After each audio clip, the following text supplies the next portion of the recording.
Wow! So this is the library in Pertin's school! So many people here. They're probably around my age.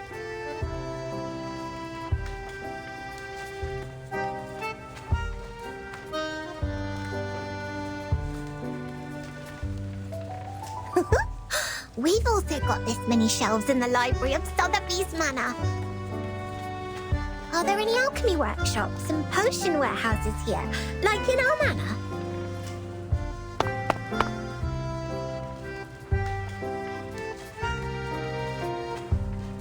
Where can I find Miss Buaniche? Madame Z told me to come here, but she didn't give any other clues.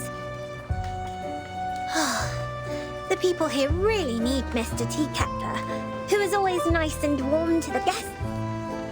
Just twist his teapot ear, then he can take you anywhere. If not so, placing a luck-a-day potion at the entrance would help as well. If I had made it before I came, Miss Buaniche and I might have met by now. Or she will just pop up behind me. Are you looking for me? Oh my word! Oops, that was too loud. Where are my manners?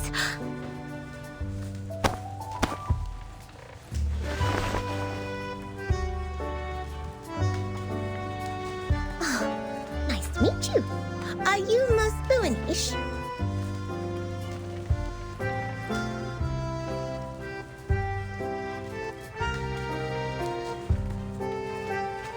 That's fantastic! How did you find me? Did you see me in the Oneiromancy? Or through a crystal orb? Either way, it is the great Arcanum. I'm much greater than that. Look at you, dressed as if you'd just been to a ball. You are as eye-catching as the pigment board on a sketch. I saw you the moment I came into the library. A ball? Does the Foundation hold balls too? Non, I'm saying... Est-ce que tous les amis de Vertine parlent comme ça? Never mind. Madame Z told me you wanted to look up the materials on the mysterious school that believes in numbers here. That's right. Miss Moissant told me she will thoroughly check the documents in the Foundation archive. So I'll go through the books in the SPDM library. If we can find anything about that school, we can be of more help to Vertin and her team. I'm sorry, Miss Sotheby, but I'm afraid the situation is going to disappoint you. While you spend the last hour looking for Teaketler's ear, the kind-hearted monitor assistant already gained valuable access to the library. But I haven't found any record regarding the mysterious school that believes in numbers yet.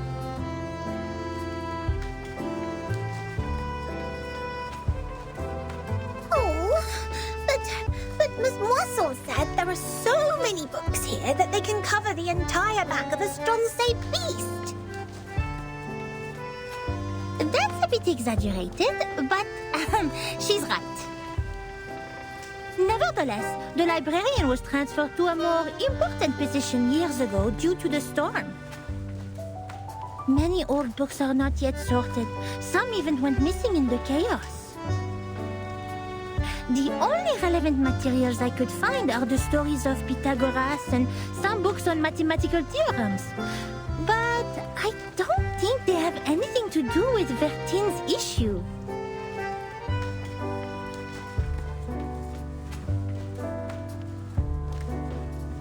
That means I can't do anything to help them. Please stop being emotional. emotional. It doesn't work on this professional member of the Foundation.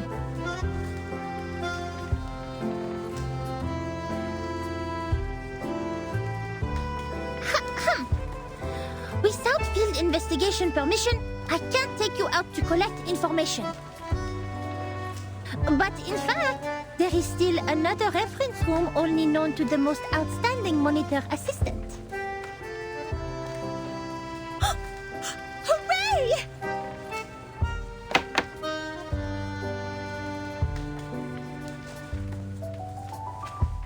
Shh, shh, shh. It's a violation to make noises in the library! Please follow me, Miss Sotheby.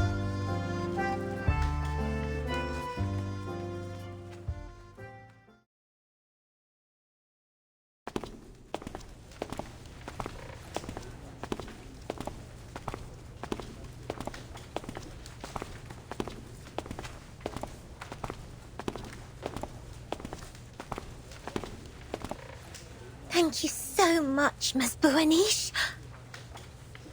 You mentioned ball.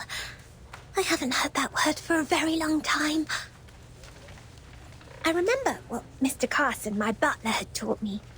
He said, express your gratitude to fair ladies by holding a grand ball. I'll write to my father and ask for a brand new, unsinkable and maneuverable rock and roll park. I'm sure he will gladly say yes. Maneuverable rock and roll park?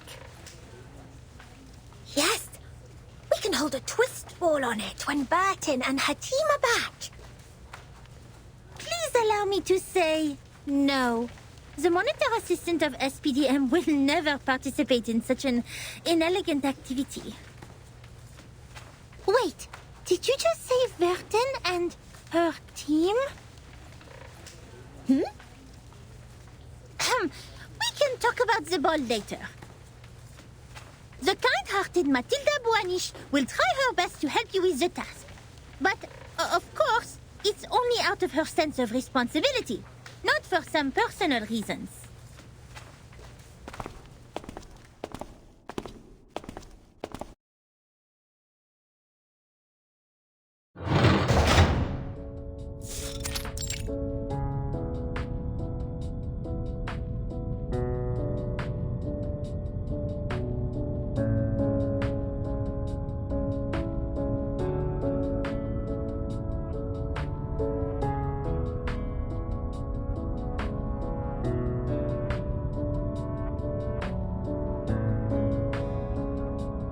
We are the reference room storing unnecessary information.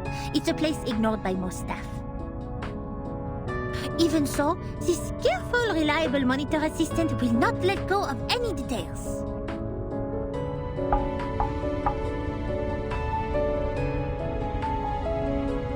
I hereby officially appoint you as the Chief Assistant of Monitor Assistant of SPDM. I will take my responsibility and teach you how to become a devoted Foundation member.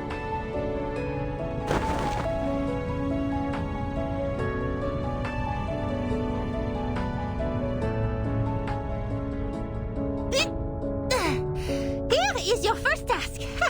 Read through these unsorted old files. All of them.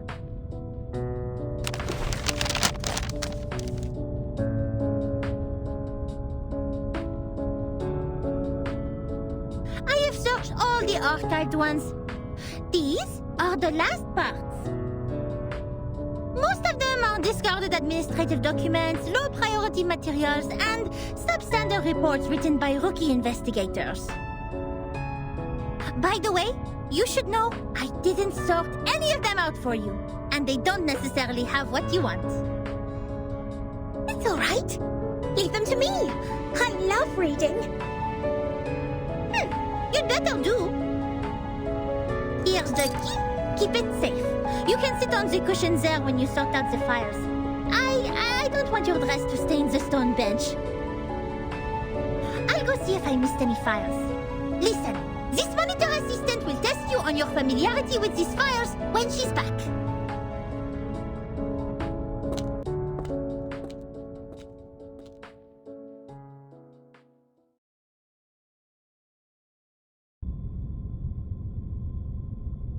Double check completed. Looks like I didn't miss any relevant files. Phew, quite a long day. I doubt if that spoiled lady can finish all the materials. She must have been bored and fallen asleep, waiting for her tea kettler in the dream. It takes much more than dancing at balls to be a Foundation investigator. I'll send her back to that teacher when she wakes up. In the end, it will be the kind-hearted Matilda who finishes the task for her. Being a great monitor assistant comes with great responsibility.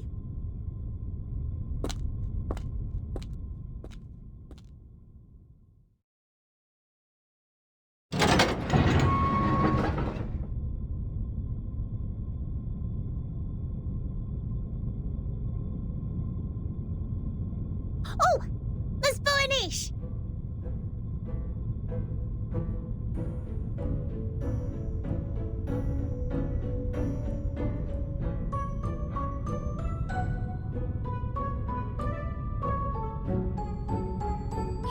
You didn't fall asleep.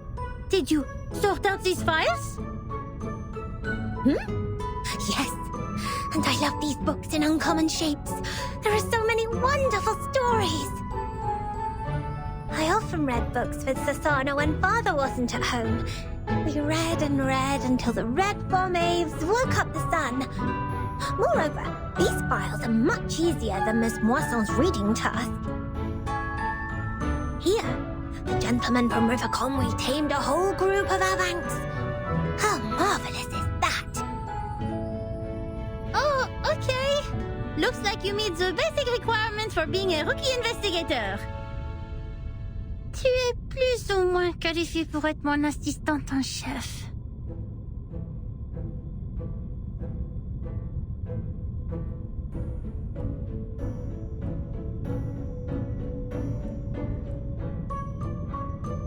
And I also found this interesting report. It tells a lot about the storm and the numbers. Will this be helpful to Burton? Show it to me.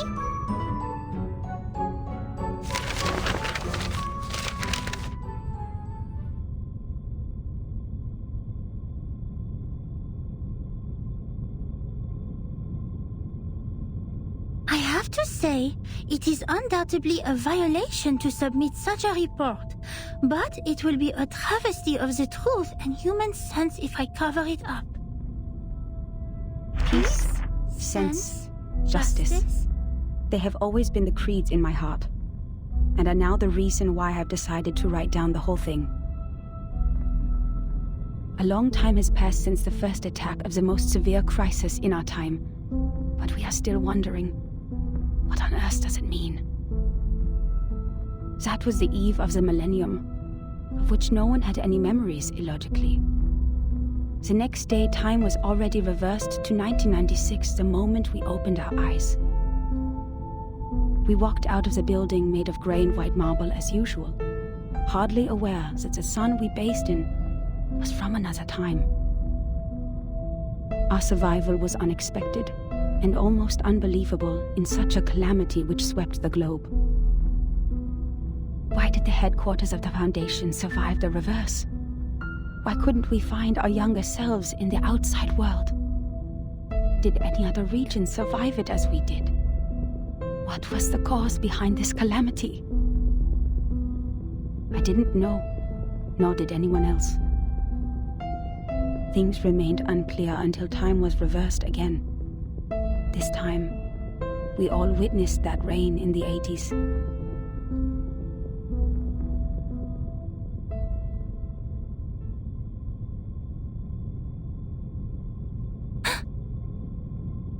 These files Burton needs? I think so.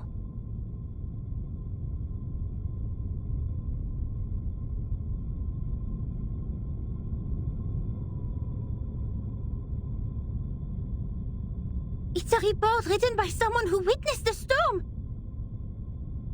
And it has recorded the storms before Burton became the timekeeper.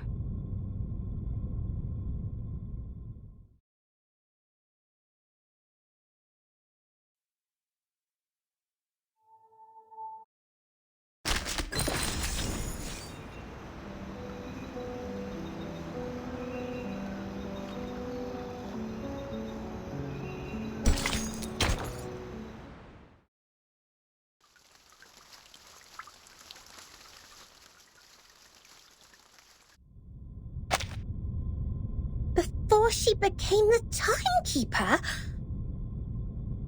Whoa. So Vertim wasn't born a timekeeper. She didn't tell you that? Wait, no one is born a timekeeper. It's not an inherited title. Anyway, this report includes the secret chronology only accessible to the core members of the Foundation. You can only check it under the supervision of the monitor assistant before you become a qualified investigator.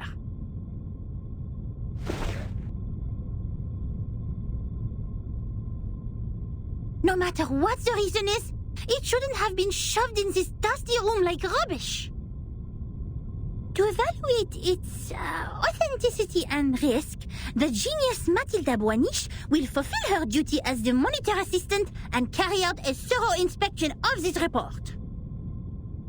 If you agree to this resolution, please nod, Assistant Sotheby.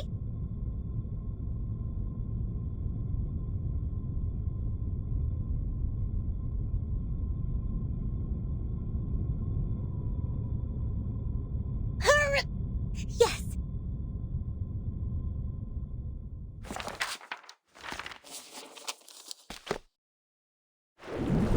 That was 1985.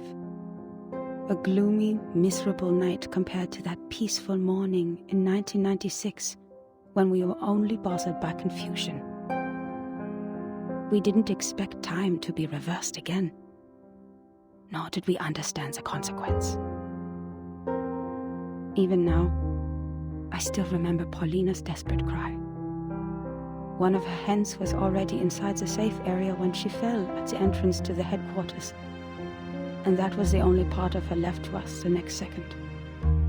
The only legacies we found were an engagement ring on that hand and her favorite blue polka dot scarf, which we used to wrap her remains in the end. To be honest, I admired those who still remained calm and sympathized with the arcanists on the edge of mental breakdown. It had nothing to do with the 1/4 arcanist blood in my body. It was only the kind of empathy which all mankind would share out of instinct in the face of a hopeless calamity. We lost many, too many colleagues. In the materials they sent back, we even saw all the horrifying phenomena, such as one's veins turning into electric wires.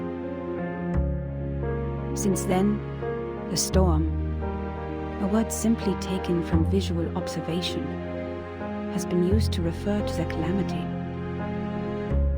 Of course, we can have a word for the calamity itself. But what words should we use to conclude all the absurdity and panic? Before the storm, we were all familiar with time. It was supposed to be a straight line connecting the past and the future. We followed the line to move forward. We broke free from ignorance. We built civilizations. We developed technologies. We promoted the well-being of mankind. And we improved our living conditions step by step. We were so sure that we were making progress on the right path. But then, the path was taken away all of a sudden. Oh, time, our closest old friend, where are you taking us? Back to the two most painful war times in the 20th century? The era when no one had ever heard the hiss of steam engines, or the century when mankind was yet to be enlightened? So far, mankind has achieved a lot in history. Dynamos, automobiles, flyovers, railways, hospitals, poorhouses. But if it goes on like this, what is the point of all the efforts we have made? Now we are like a shipwreck left on the island of time, witnessing the fall of the whole modern world in the unstoppable tsunami. Even though the Foundation has lost a lot of staff members, they are still doing fine compared to Laplace. My younger brother was a good example. He was the most sensible person I have ever known. On the first day of the second reverse, he told me, in a calm manner, "At least we have reaffirmed that Newton was right. There was never an arrow of time in classical mechanics. neither in relativity nor quantum mechanics. That means this is absolutely normal. Whether the time goes backwards or forwards, even if it starts spinning around like a tabletop football player, they're not against the law of physics. We can go back in time and give Poincaré a Medal of Great Profit. The next day, he almost fell off the 6th floor due to excessive drinking. All the perceptions of time and space developed to this day were overthrown. We couldn't find any theories to explain the storm in any existing researches. There could only be 2 reasons for this situation. Either we've been completely wrong all the time, or we've come to a brand new world. And this new world can never make sense in the way of science, or that of physics. It cannot be verified by an independent third party, and it is impossible to be comprehended through reasoning.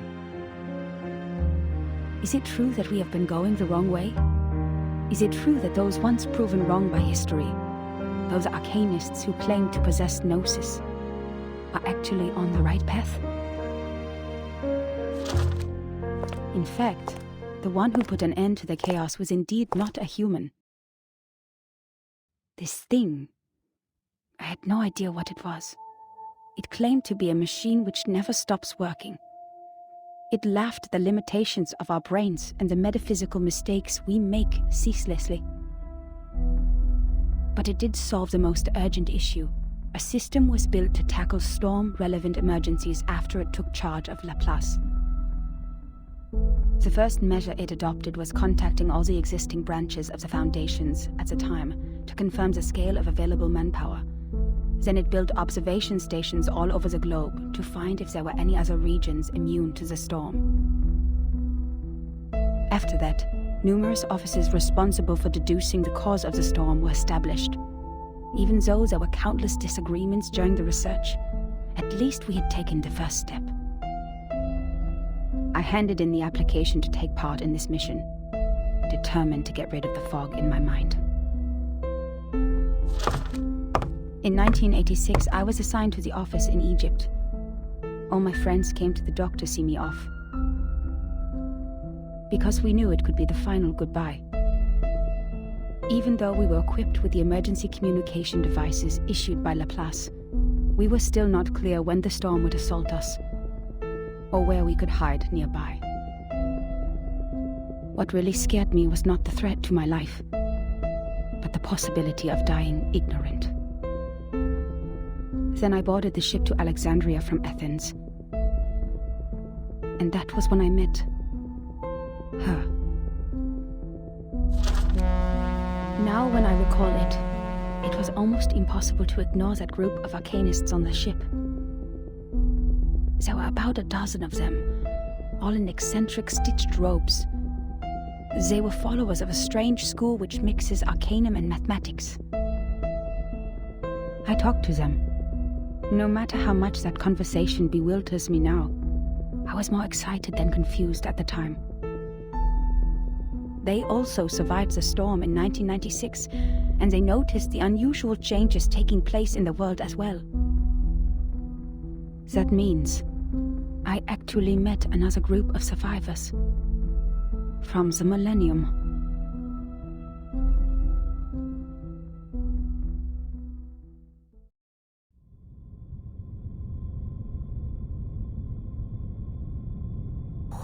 Wait! A school of arcanists who survived the storm?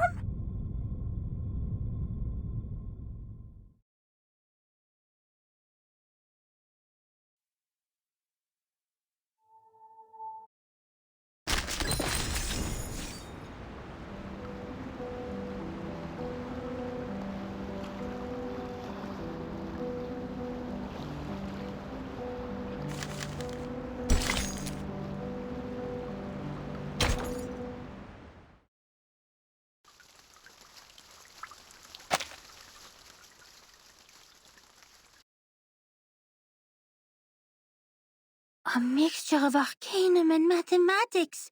The ship on the Mediterranean. Unbelievable.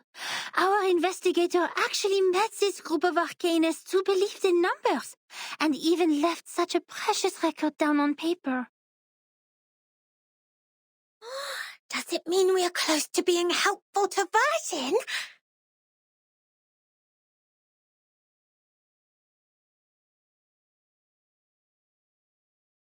Certainly, it's what we deserve for all the efforts today.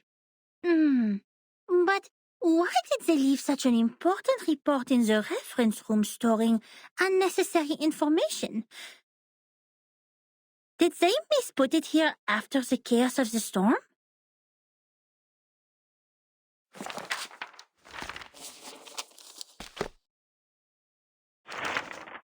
Among them, the most easygoing one was Hugh. He was an engineer as well as an arcanist. We shared the same preference for human technology, and that became our common topic. Hugh was in his 30s, red-haired, cheeks sunken, and deeply depressed due to some kind of eye disease. He was a decent man, with a prudent attitude, working at a desk most of the time. He reminded me of the imperial miniature painting artists in the Sultan's palace. Most of them ended up blind after toiling for their life. He showed me the picture of his daughter. I don't have children, but I could feel his happiness as a father. Although I got along well with Hugh, he seemed quite out of place among that group, which was actually led by her. I don't know what words to use to describe her. She was like a meteor shower, a tempest, or an unreasonable catastrophe itself. Her existence was just like her name. It was simple, yet implied a lot. Please forgive me for my cowardice. Even now, I don't have the courage to write down her name, if one would call that a name. In fact, she was quite a kind, warm-hearted person. Among all the unregistered arcanists I've met, she was one of the nicest ones towards the Foundation. She looked young, even though I heard she had a daughter too. Besides, she still possessed the innocence of a child, and that kind of excitement exclusive for genius. That's right. It seemed the whole world was like a sparkling toy to her. Our communication was heart-stirring at the beginning. Both of us were eager to find out what was happening, like two shipwrecked victims grappling at each other on the sea. But I didn't have the slightest idea what she was talking about, actually. The problem was not the typical communication issues between humans and arcanists. I was sure the language we used didn't pose any obstacles, but still I couldn't understand any words of hers. I would believe that one is highly intelligent if one can name all the factors of 11,567 without thinking. But what this one said was illogical nonsense which no one could ever imagine. She claimed that there is a world of numbers, above all else, where the non-physical essences of all things exist in the form of timeless, absolute, unchangeable ideas, and that the physical world where the time flows is nothing but an appendage, which has never been real or true. And that's why the chaos in this world is not worth any attention, and we should focus on what happened to the supreme existence. What an utter disaster combining modern maths with ancient superstition. I saw another hubristic arcanist pretending to be the prophet by reliving Platonism. I don't even bother to mention the balderdash on soul numbers. Even the New Age movement could use some of her absurdity. But that was not yet the end. She even claimed to be aware of the exact year when the next reverse would happen. But when I asked her about it seriously, she said, "My apologies. I've made an oath. I shall and only shall reveal the demonstration to people who have their own soul numbers." I'm not sure whether she was making fun of me or being serious, but I had this feeling that she was eager to tell me how she was granted the secret through a moment of afflatus. It seemed she just saw through the laws behind all things instead of finding them through logical deduction. Can't you see it? It is right in front of you. After I expressed my inability to comprehend her words 30 times, she finally gave up and proffered regrets. I'd rather take it as a new kind of humiliation. What really irritated me about her, however, was her contempt towards science and all the scientific research methods. As far as I'm concerned, the value of a theory lies in its reliability, universality, and generalizability. Our pursuit of the truth has laid the foundation of modern science, allowing us to change the world. Yet, in her eyes, the value of a theory lies in its beauty. I talked to her on the current situation, and I told her how we would save lives and preserve the hard-earned technology of mankind if we could find the pattern of the storm. It was of course not an easy thing to do and would take enormous manpower, so I asked her sincerely to join the Foundation. Yet again she responded with contempt. She believed they would only become another military squad of the Foundation's. Darling, maths are beautiful for their uselessness. That's why it remains noble and graceful in this sordid world, despite you humans' reckless action of using it to calculate ballistic. She turned down my invitation and left an unfairly negative comment on our storm observation project.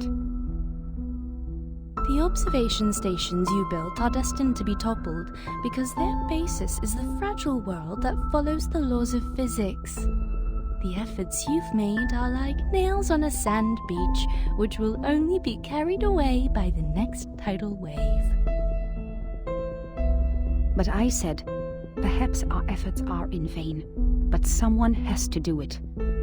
We will try every corner of the beach before making the conclusion that the world we are living in is already a hopeless ruin. What a pragmatic, rigorous, and rational speech. But dear, the world is a hopeless ruin. The conversation ended in disagreement. I don't know why arcanists hate the world so much. Perhaps the reason is they have never been truly accepted. To this day, I still remember her venomous conclusion. The world built on past experiences has ended. In your words, which you used to mock us, why not embrace the reality? Yet about the gnosis which she deeply believed in, and the so-called prophecies she made through numbers, she had never given any proofs or details that showed rigorous logic. And the reason for her inactions was an oath she had made before some stone? Therefore I believed her words were only the nonsense of a lunatic. When we first met, I thought she was different from all those psychos, who mistook the malfunction of their prefrontal cortex as the will of God. But they turned out to be the same. In the name of human sense, I swore everything she said was absurd and ridiculous to me. Until...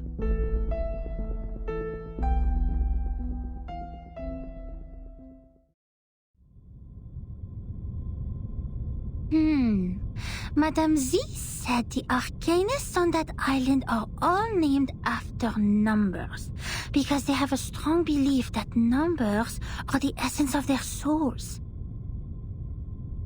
The investigator wouldn't write down her name. Is it because of the conflict between their beliefs?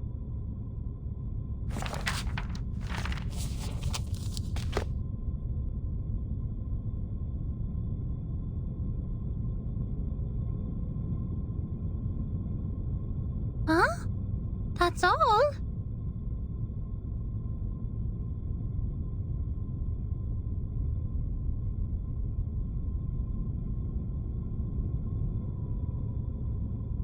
Submitting such an unfinished report would only cause problems for the reviewers and evaluators, but this investigator didn't even write down their name. Don't worry, Ms. Burnish. I'm familiar with this situation. Every time after the brave Typhon defeats Jupiter, he returns to the Auto Island. But each time we twist the ear of Mr. Glassbox, Typhon will show up again and again. Ms. Moisson told me the ear is the key to bringing back our hope. Wait, don't tell me you are talking about the shows on the mechanical television?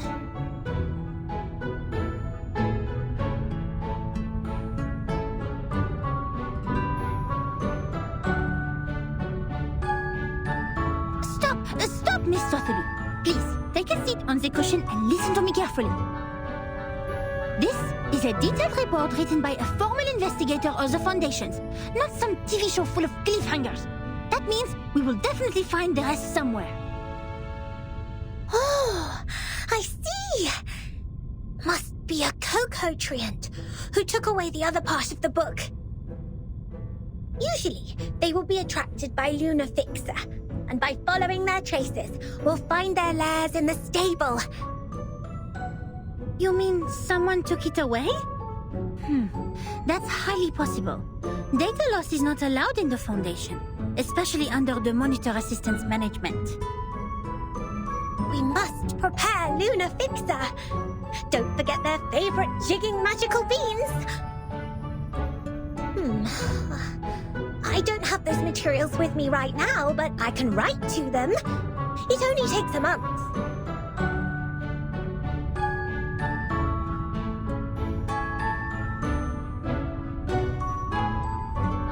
Nuh-uh, we don't need that.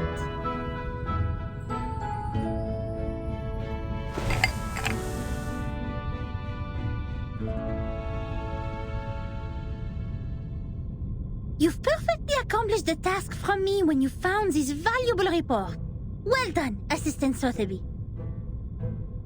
Now it's time for the great Matilda to show a little bit of her greatness.